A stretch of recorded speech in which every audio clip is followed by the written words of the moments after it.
Kejadian ini terjadi di tahun 2018 kemarin. Waktu itu secara nggak sengaja, saya ketemu sama teman lama saya. Udah lumayan lama sih, kita nggak pernah ketemu. Nah, mumpung lagi rame, teman saya ini ngajakin saya naik ke Gunung Cikuray. Sebenarnya saya nggak mau ikut, karena ada beberapa hal yang tidak memungkinkan saya untuk ikut pendakian ini. Pertama, pas itu, saya baru banget sampai rumah. Kedua, cuaca lagi gak asik. Ketiga, saya masih trauma sama kejadian 2 bulan sebelumnya di Arjuno. Tapi karena momennya pas, dan saya udah lama juga gak ketemu sama teman saya ini, akhirnya saya jalan juga. Saya berempat akhirnya sepakat buat jalan besok paginya. Kebetulan pas itu lagi malam tahun baru. Jakarta lagi macet-macetnya, dan hujan ringan ke medium gak berhenti-berhenti turun, membasahi ibu kota yang gak pernah tidur ini. Dalam hati pengen banget, saya batalin rencana ini. Tapi ngelihat semangat teman-teman saya gak tega bilangnya. Saya ngabisin malam tahun baru, layaknya pemuda labil ibu kota lain. Bakar-bakar, begadang, ngobrolin hal yang gak penting, sampai kita lupa sama rencana kita besok pagi. Ya bener, kita berempat ketiduran tepat 5 menit setelah azan subuh berkumandang. Paginya, lebih tepatnya siang, saya dibangunkan oleh panggilan alam yang sangat tidak mungkin untuk ditunda. Bahasa akrabnya kebelet boker. Saya bangun, lihat jam di HP dan ya, saya bangun jam 9 pagi. Mata saya yang tadinya kiap-kiap mendadak melotot. Ada sekitar 89 miss call dari salah satu teman saya yang kabarnya udah nyampe di terminal Bekasi jam 7. Yang dari tadi udah di ujung, langsung naik lagi ke perut. Saya langsung bangunin teman-teman saya yang masih bubuk cantik. Untungnya kita udah packing, jadi tinggal rapi-rapi. Setelah mandi dan pada ganteng, kita langsung pesan GrabCar buat nganterin ke terminal. Karena kalau naik Grab motor nggak mungkin, barang kita banyak pas itu. Naik becak juga kelamaan, jaraknya lumayan jauh. Sekitar 15 menit, saya akhirnya sampai di terminal Bekasi yang nggak pernah sepi. Setelah ketemu sama salah satu teman saya yang udah lumayan dekil karena udah lama nunggu, kita berempat langsung jalan menuju basecamp pemancar.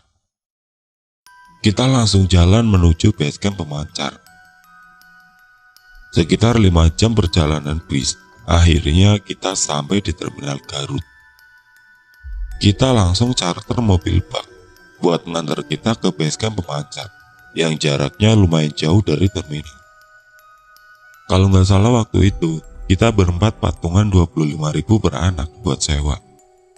Itu juga udah lebih lama banget. Seperti kita sama-sama ketahui, sekarang ini basecamp pemancar udah ada 3. Tapi saya langsung naik ke basecamp yang paling atas. Di sana ada beberapa warung dan masjid buat istirahat sebentar sebelum mulai pendakian.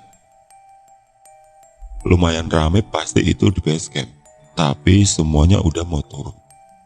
Jam 4:30 kita start pendakian. Setelah bayar simaksi dan rapi-rapi, kita mulai jalan pelan-pelan. Gak usah saya ceritain ya, jalan dari basecamp ke pos 1. Sama seperti gunung pada umumnya, jalan masih berbatu, lewatin perumahan dan perkebunan warga. Gak ada yang aneh waktu perjalanan ke pos 1. Saya ketemu petani yang baru selesai berkebun. Layaknya pendaki muka lama pada umumnya, kita jalan sambil bercanda dan dengerin lagu. Gak ada pendaki yang ikut naik sama kita waktu itu. Cuma ada beberapa orang yang kebetulan mau turun. Sekitar 45 menit kita akhirnya sampai di pos 1. Pemandangannya lumayan bikin adem hati. Di sana kalau nggak salah, kita bayar lagi sekitar 15.000 per anak. Di pos 1 juga lumayan banyak pendaki yang istirahat. karena kebetulan pas itu udah kelewat sore dan mau masuk maghrib. Setelah maghrib, kita lanjutin perjalanan ke pos 2. Karena ada 2 teman saya yang masih baru pertama kali naik, saya inisiatif buat backup aja. Takut ada yang ketinggalan. Karena itu udah masuk tanjakan Cihuy. Saya jalan pelan-pelan banget. Pencahayaan kurang, oksigen juga tipis. Entah karena capek atau kenapa, tiba-tiba salah satu teman saya berhenti mendadak. Ia berhenti di tengah-tengah dan langsung bengong.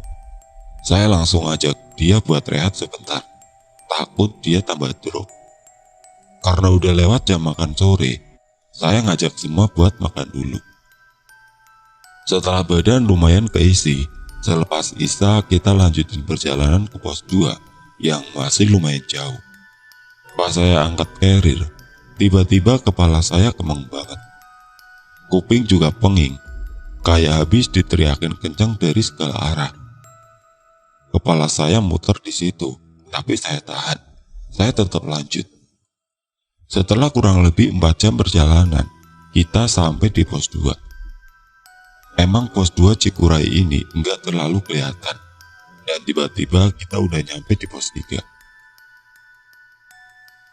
Di situ hujan mulai turun lagi, walau cuma gerimis kecil, tapi bisa bikin badan basah kuyup.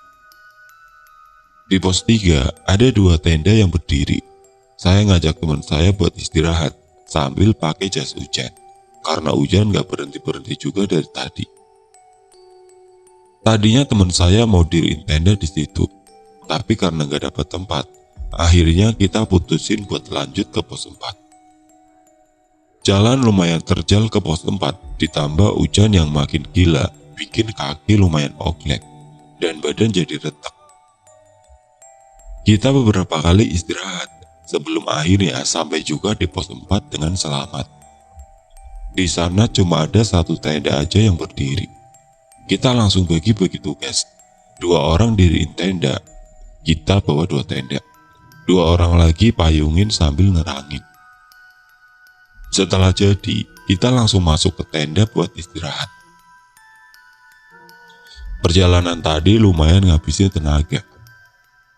Tiba-tiba teman saya yang badannya lumayan gede, menggigil dan sesak nafas. Saya langsung ngasih pengobatan pertama. Saya bongkar carrier buat ganti bajunya, dan ternyata doi nggak bawa baju ganti. Dia cuma bawa 1 setel baju yang udah lumayan basah. Sleeping bag juga nggak bawa. Asli, nyusahin banget ini orang. Akhirnya saya kasih baju saya yang masih kering. Itu juga ngepas banget di badan dia. Kalau bisa ngomong, udah menjerit kali itu baju. Sama sleeping bag saya.